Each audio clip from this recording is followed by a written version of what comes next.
నమస్తే friends, welcome to crystal umpire.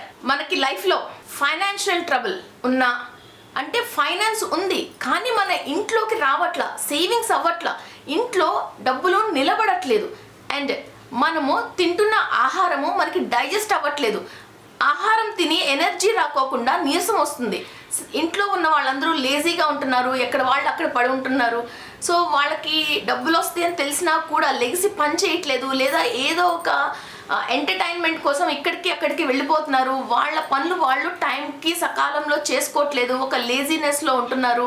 Food వంటకాల్లో రుచి రావట్లేదు, ఆహారం తిని శక్తి రావట్లేదు, ఏంటో మందంగా ఉంటున్నాము, ఆనందంగా ఉండలేకపోతున్నాము.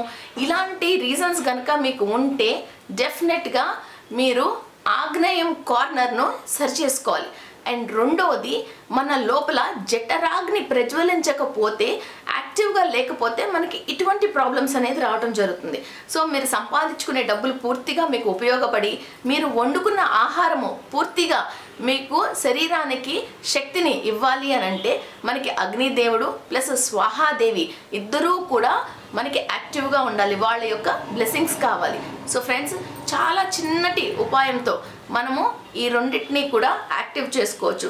సో పొద్దున్నే లేచి మీ కాలకృత్యాలని తీర్చుకున్నాక మీరు ఫస్ట్ ఎప్పుడైతే వంటగదిలోకి కిచెన్లోకి వస్తారో ఇలా స్టవ్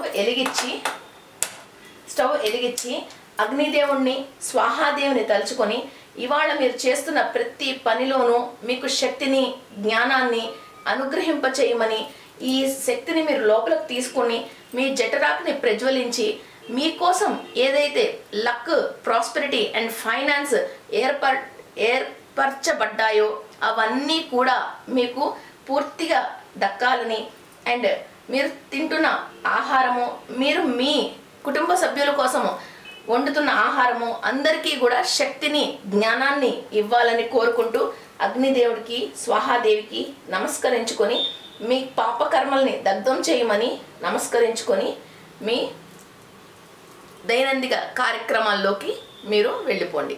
థ్యాంక్ యూ.